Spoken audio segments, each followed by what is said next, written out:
Skulle vi få be oss man og be Herren om at ge oss visdom som vi får i kjøkkenen Galatiabrævið.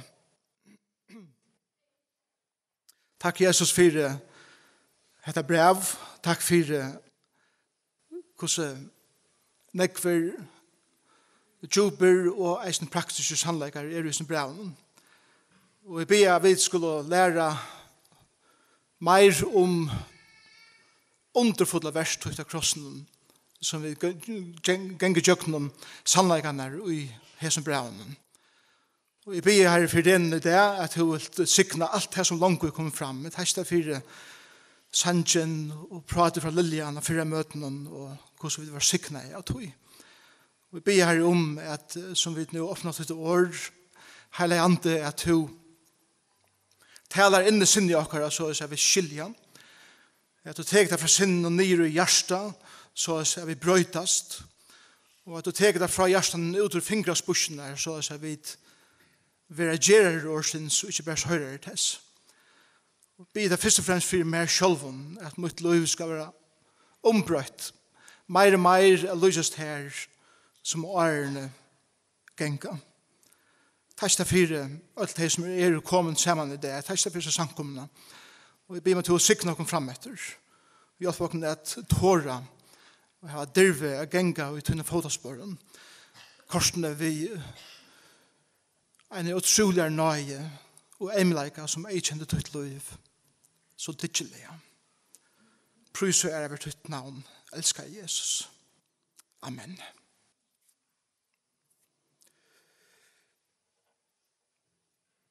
Martin Luther er en person som jeg ofte nevner fra talarstolen. En av mine firemenden. Særlig at det kommer til hans drive hvor han var, hva han tørde å gjøre. Martin Luther var deia trøtter av lovlærerne og religiøse sivennene og de politiske motrunnen som ei kjente kristendommen og hans tøy. Han vittnar i den rådenskapen hver kyrkja lumpa i pengar og okner fra følsenen ved å få det å kjeipa syndafyrikjeving.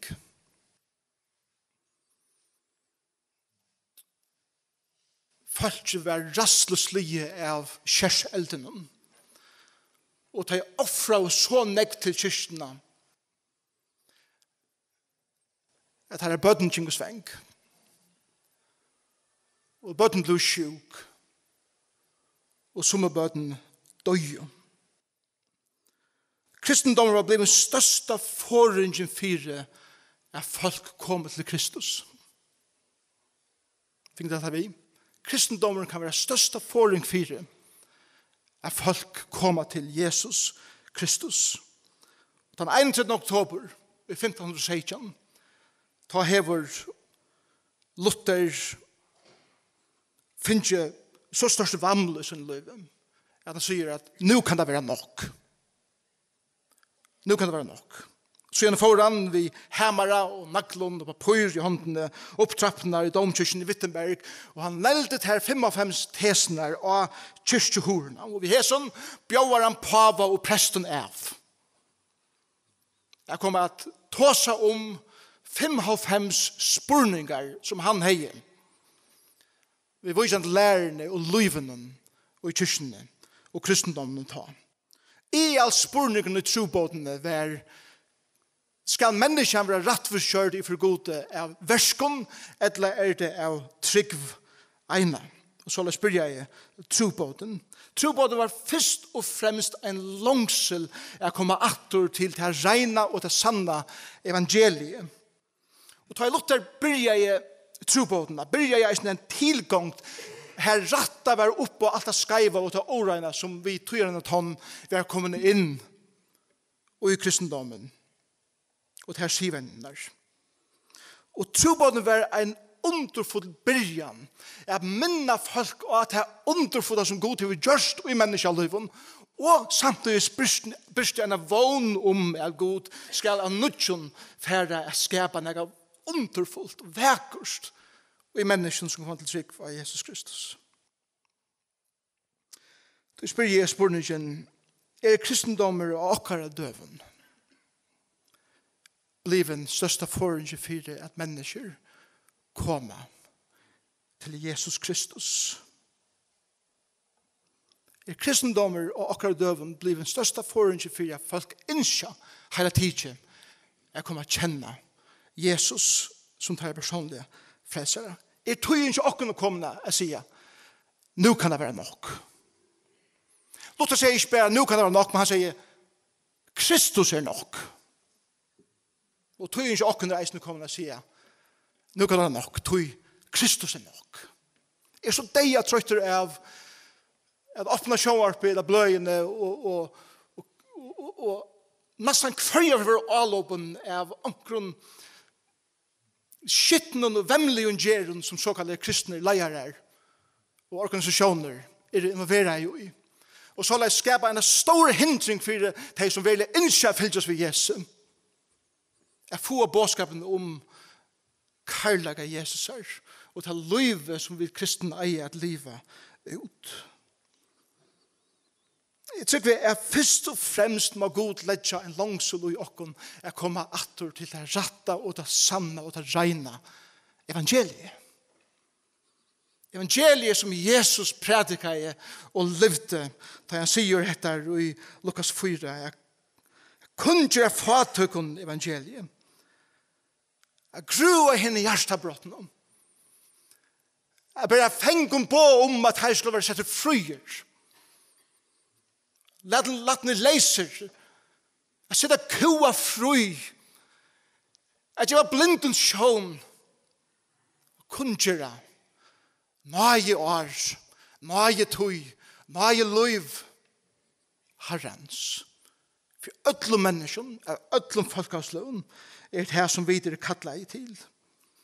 Galatiabrævið den store trobåten av Paulus er døven. For han sier, nå kan det være nok. Tog Kristus er nok. Og i Galatiabrævið tepper han disse her lovlærerne som kommer inn, lyga fra første kapitlet, og alle veien til andre kapitlet, hvor han fortalt sine søve, setter han munnkurv av disse lovlærerne som har sagt at de må spørre jøde for å være kristen, og for å komme og kjenne Jesus Kristus som tog inn frelsere. Så Jesus leder dem slå på Galatiabrævið kapittel 2. Og det det bare 2 vers, kanskje bare særlig 1 vers, som jeg får hitje etter det. Galatiabrævið kapittel 2, vers 15 og vers 16. 16. vers et av likla versene i Galatiabrævið. Tog at første fer i Galatiabrævið vil rattvurskjering vid trygg introdusere. Det vil si det samme som at ta ui hetta vil nevnt trutjar fer i ene verset. Trutjar fer i ene verset. Så sier man, wow, hetta viktig. Og til tog ikke at tega tog til teg det. Galatiabrævið kapittel 2, vers 15. Vi av naturo jøtar og ikke syndarar og hetnar i at. Paulus vil ha spaskur her, det skal leses øyla spakst. Serstug tjå vi i jøtaner. Ikke som hundaner, syndarar her ute. Så det er ikke så stolt der er. Paulus brukar speisime og i sånne her versen. Men så sier vers 16, men tog at vi vite at mennesker er ikke rattforskjørt av lovverskene, men vi trygg av Jesus Kristus. Så har vi nå en tro av Kristus Jesus, for vi kunne være rattforskjørter, vi trygg av Kristus, og ikke av lovverskene. Tog av lovverskene være ikke holdt rattforskjørt. Så det er ikke å si han ender det til Jógvan, altså det er ikke av lovverskene, det er trygg av Jesus Kristus. Altså det er vi trygg av Jesus Kristus, og ikke av lovverskene. Altså det er vi ikke ved lovverskene, men vi trygg av Jesus Kristus. Det er feite bøkstaver vi dobbeltere underskrift. Det som Paulus røyner sier okken i denne versen. Det er ikke av lovverskene at en menneske vil rattforskjørt for gode, men det er vi trygg av det versk som Jesus har gjort av Golgata krosset. Det er versk pluss ikke annet. Kristus er nok. Poetiker respons i herbandt. Jøtaner og Paulus er døven. og Aren sjående, hadde det beste og atjonalige skipene i verden. Det jødiske tilbjørende systemet. Der hadde bare lagt det. For tryggvande jødene som var kommet til trygg av Jesus, men alle ligger helt i Moselo, bare i Jerusalem og Antiochia, og eisen tar som var kommet til Galilea.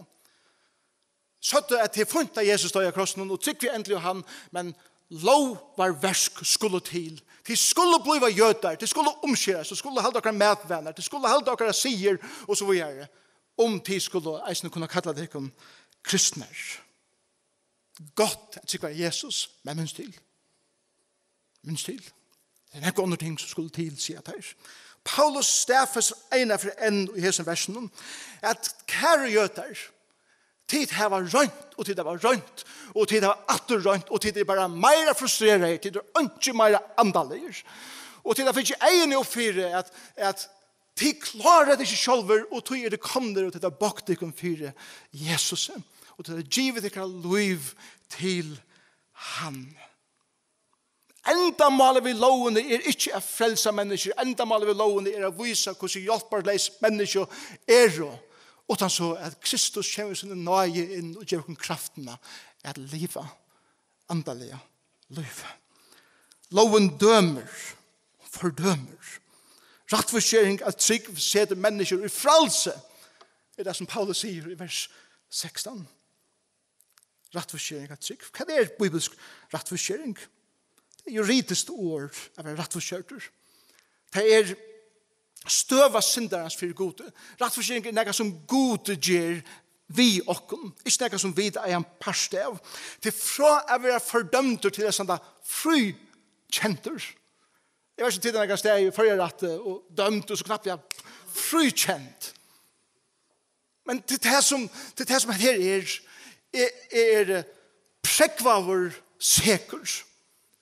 Domaren kommer og sier to erst frikjenter til en annen utidje til en straff. Amen. Det gjør det Jesus fire okken.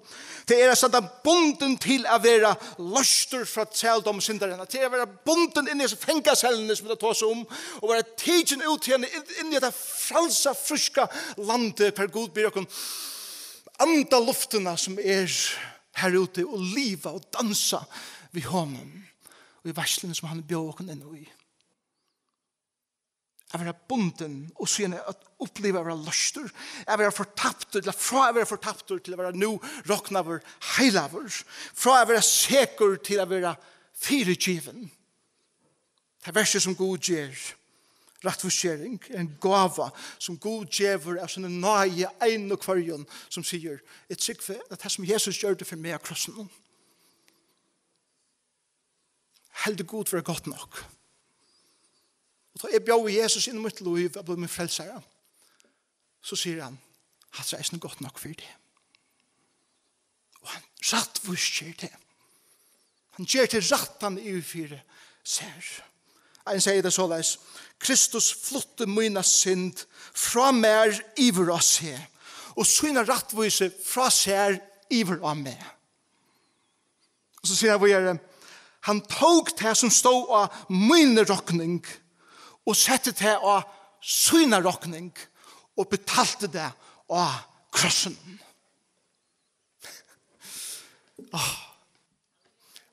Come on! Det er glede påskapen dit. Det røres nu i meg.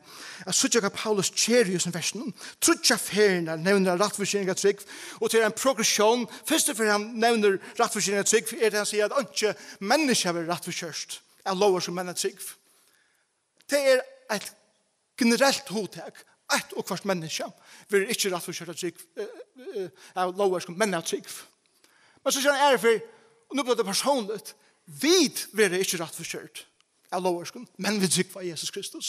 Og så er det universalt sier for, og ikke holdt vil rattforskjørt av loversken, men vi trygg av Jesus Kristus. Så ikke det? Først generelt så er det personligt, men så er det eisende galdende for alle mennesker. Men til vi trygg av Jesus Kristus sier teksten her. Det griska sier til vi trygg inn ui Jesus Kristus. Store måneder av det. Vi kan hava trygg av Jesus Kristus. Vi kan ha en reina intellektuella vitan om Jesus og hva han gjør det krossen og til AH-verst og at det tingene her. Men det som Paulus sier det som rettvis gjør en person det et trykve inn i Jesus Kristus. Jeg blir en pastor av og sånn jeg halger meg til dette. Jeg gjør meg sjåvan til dette. Jeg gjør meg anda, jeg gjør meg sal, jeg gjør meg likam, jeg gjør meg sinne, jeg gjør meg hjerte, jeg gjør meg styrke, jeg gjør meg alt til Jesus Kristus. En fotelhalkan til hva Jesus har gjort for meg av krossen. Og hva er det? Ruslet frigjør vi god. Det er ikke fantastisk å kunne føre hjem med det. Hvis du kjenner Jesus Kristus som din frelsere, da kan du det gjøre ditt liv til Jesus. Og det verst, det frigjør. Det er ikke klanter, det er ikke strøy, det er ikke øtte, det er frigjør. Men ikke bare til at andre det er frelse vi Kristus. Jeg prøver ikke å krupa, jeg kan dansa, jeg kan svinga vi Herren som en frelsere. Og ikke bare til. Det er ikke bare frigjør, det er ikke bare frelse, men det er eisende kraft og hele andans. Kraft at liva til andalige livet. Og ikke bare geng og krupa for man vil være god nok, man må i skolen røyne så videre. Jeg får ikke kraft hele andans som tenker bostå i mer og til løte i trykk av Jesus på rett og kjørt. For jeg kraft av livet mot liv for ham. Så vi er kjent av karlæga og nøye og nøgtsemme og avvokst i hele andans og i min liv. Alt brøttes til Luther 2 år i reformasjonen. Året var 1515. Da Luther kom inn i et livande samfunn vi god og kjente djupt i sin sal at hans hjerte var brøtt. Og han kjente Guds fyrirgivning til fullnar. Luther underviste Galatiabrævið. Og han struttes vi i sannleggene, og eisen underviste Rombrevet. Rattvise Guds. Han sa rattvise Guds som en dom som god ein der skal rattvis døme alle mennesker vi. Og han sa seg sjåvan som han synder. Han rønte, han var vi er veldig frustreret vår. Han heter jo god for hese lærerne. Han øtta i god for det. At en der skulle den stanna framme for honom og være rattvist behandlet vår og skilder fra gode. Men samtidig så var det et her året som han eisen kom atra, og det var trygg. Her rattvise skal livet av trygg. Han fikk ikke rattvise gods og trygg at sammen vevjas. Han fikk ikke samsværa inntil knappelige. Så gonger ljøs jo opp fyrir honom og alt brøttest. Først hva Luther sier sjølver om hans opplevelsene.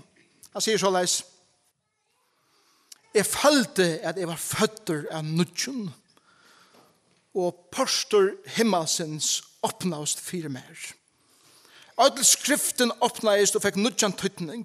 Fra hese stund kom sannleggen om rattvise gods, ikke fytla meg vi øtta og hætre mot det gode, men blev hært motor en åsiande og søter sannleggen fire mer, og fylte meg vi karlæga og glede og frie. Det er litt søve om Luther. Jeg vet ikke om hun passer nok ikke, men hun er nok så fitt alltid. Og det er kvalitet og han kommer å kjenne Jesus som sin frelser. Så blir han så glad for, han er midt inn i klassen, det er midt på nattene, at han får rennende ut og kommer inn i kapellet, der kyrkene her, av klassen som han var, og det bøler mest, og han detter om akkurat, og som han detter, så får han fæt i en bande som hunger nye i loften. Dette bandet er bandet som gjør at kyrkeklokkene for å rinja. Vum, og kyrkeklokken for å rinja midt om nattene i klassen, og alle bygden der bøyer og høyre etter her, og det er bare en så god mynd av tog som jeg kjente himmelen til det glede i himmelen, og kvansen der som vender vi. Og eisende gledene som var i livet til Luther, er å komme å kjenne Jesus. Så fra nå er skilte Luther. Rattvise Guds er ikke domer Guds i mennesker. Etter at mennesker skal røyne ved verskene vinne seg rattvise. Nei, Luther fikk 1:4 at rattvise Guds er en fri gava som Gud gjever en og kvarjon som setter sitt alit av Jesus Kristus som sin frelsere. Og det brøtte hans liv fullkomlig.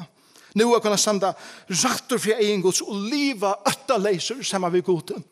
Jeg var tidsen ur hese cellene som han var fengt av roi inn i dette frelsa land og inn i disse varslene hver han nu kunde liva og dansa sammen vi gode. Og så spyr jeg spørningen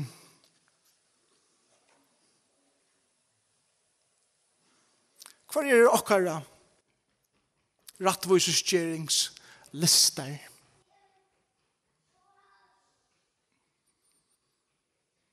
Her har vi disse fædrene og gode at han klarer her oppe i himmelen og teker hva mulighet han kan å slå okken og å døme okken eller ha den helt æremynd av honom. Jeg vet ikke.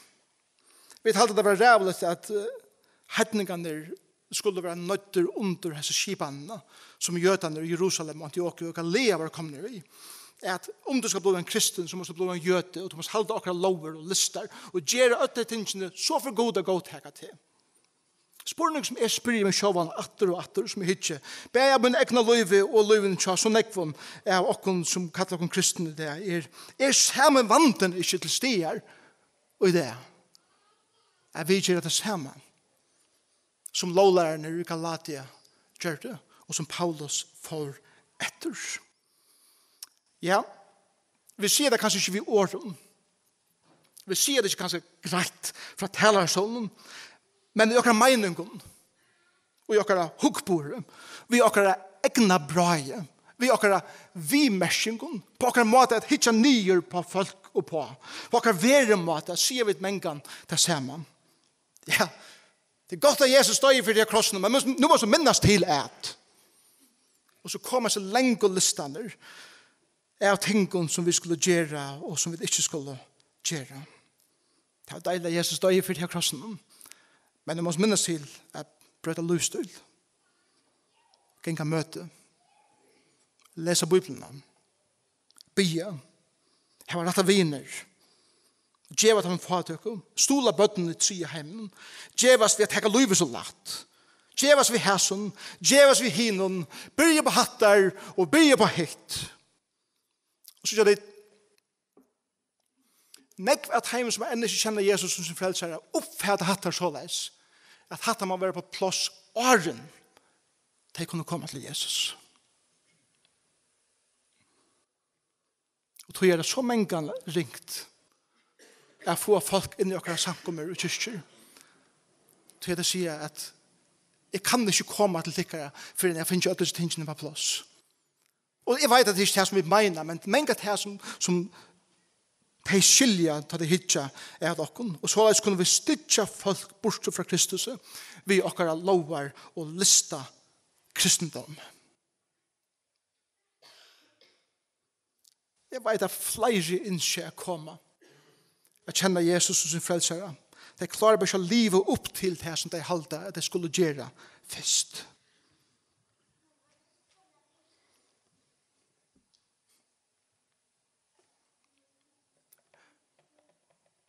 Er det ikke nok? Kan det ikke være nok? Er det ikke tog til å kunne si at nå kan det være nok? Tog Kristus er nok. Kristus er nok.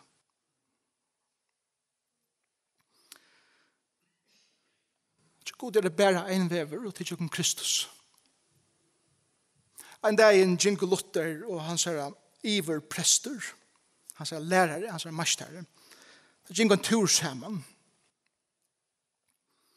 Som det genga så ser Luther at det er standemyndene av halvgemennen og minner om religiøsitet og så videre. Og Luther sier vi, mesteren Kjøser,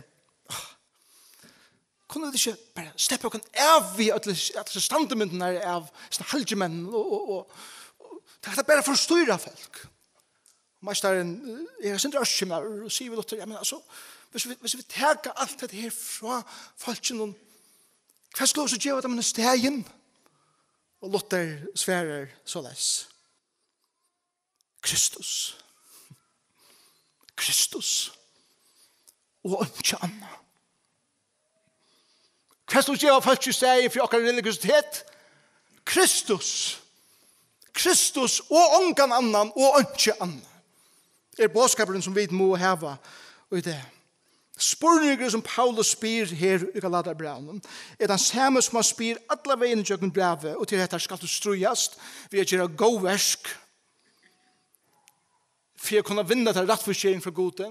Derfor så at lyde av det versk som Kristus langt har gjort av krossen og fyrt til at det godt nok til at det lyde og tryggve av til rettforskjering til Gode. Antel må vi samføre god vi går om verskene når vi da oppe på båret, rettvise. Etter må vi kaste oss iver og ta fullgjørte verset som Jesus har gjort av krossen og tryggva at det godt nok. Og Paulus sier til bære det settene som teler seg gode.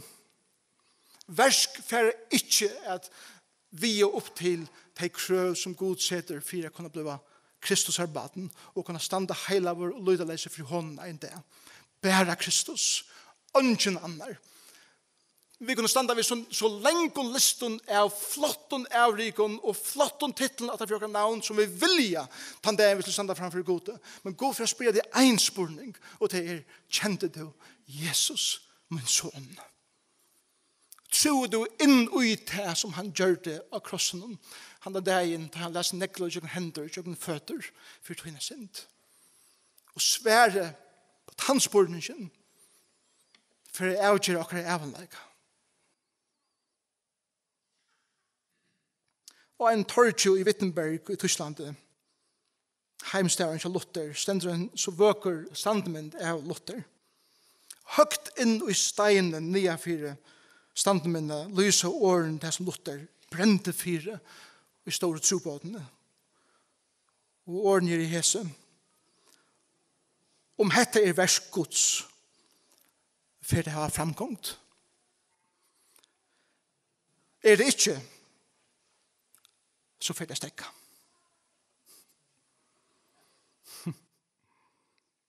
Og så sier Luther, nå kan det være nok.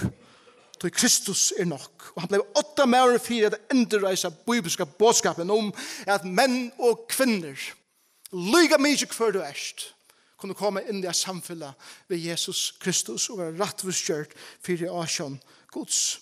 Det mulig å nøye ena, vi trygg ena og gjør noen Kristus ena. Ikke annet. Hva har Luther sagt vi åkne det hvis han stod og taler sånn her i morgen? Han har sagt 6 ting. Løs til fra lovlære vi at leta sannleggen om Kristus seta til frujan.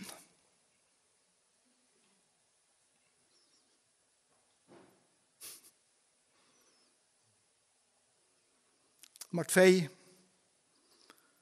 Undergjev til ångande menneskjøtt. Men hev Gudsøtt.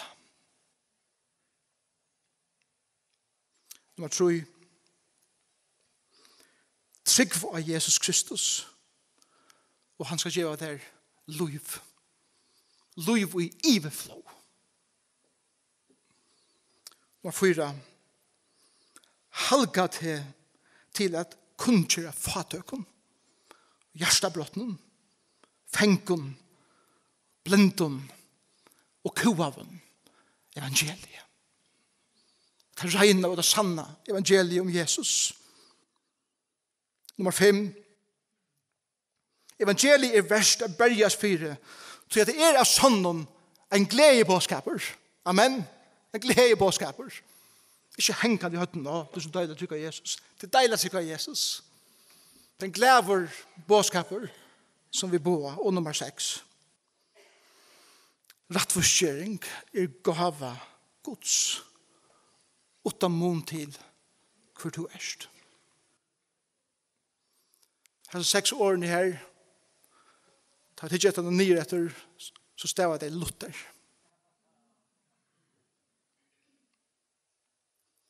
Så her det kære vinner. Kanskje jeg har tid til dyrve og alltid det å komme her, kanskje første ferie, eller så. Vi håper det først en og 4 det at det ikke hvordan vi drar i leden, det er ikke hvordan vi oppfører oss, det er ikke det som du helder at du skal leve opp til, og er Kristus godtaget til. Kristus godtaget til akkurat som du erst. Vi er født spillnægen inn i Hendan heim, fullkommen hjelpersleis, og så kunne vi komme til han. Ikke sjå, ikke jeg skulle utdenne, kvile i at det som Jesus gjør for meg krossen er godt nok, for god. Og tega mot hånden som en frelsere, og sier takk Jesus for at du døg for mine synd. Jeg trykker inn og ut det. Kjøver meg til tøyen, og jeg lyder at det som du har gjort er godt nok. Og så et løy skal være ombrøtt. Kanskje være ikke det store kjenslene og alt det der som vi har, det som vi har det ikke. Men et navn skal være skrivet i løsens bok hjemme i himmelen. Og Jesus får spørre til henne, jeg kjenner du min son? Og du kan si ja. Jeg kjente han. Og Gud kan si velkommen inn i verslene. Velkommen inn i dansen. Den evige. Velkommen inn i samfunnet, fellesskapen, til heimen som kjente Jesus. Jeg husker om okken som kallar okken kristen, som har møtt Jesus som okkar personlige frelsere. Kan det være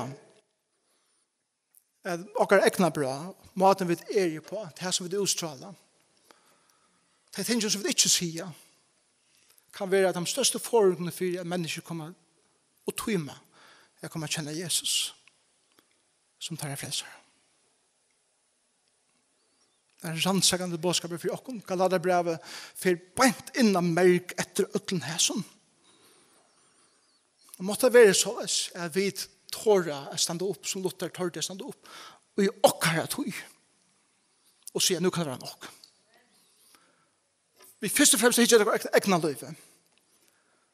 Og vi er samført hjertan om at Kristus er nok til at mennesker kan komme og kjenne god som tar feir. Måtte jeg være den første som tårer at peika av hvordan mengen er fordømende samtidig for menneskene og ikke nyere av deg. Måtte jeg ha en 24 mer for å gjøre det. Hvis jeg skal være en foran 4 mennesker for å elske Jesus. Og jeg sier til en for en som er stedet her og ikke kjenner Jesus som frelsere. 24 åkken. Hvis vi stander som sånne 4 dømmer, 4 tikkene, at det er ikke hoa kommer å kjenne Jesus. Jesus elsker det, og han gav sitt liv for det. Og helt til å være verdt å dødja for. Og han bjør til å komme inn i samfunnet.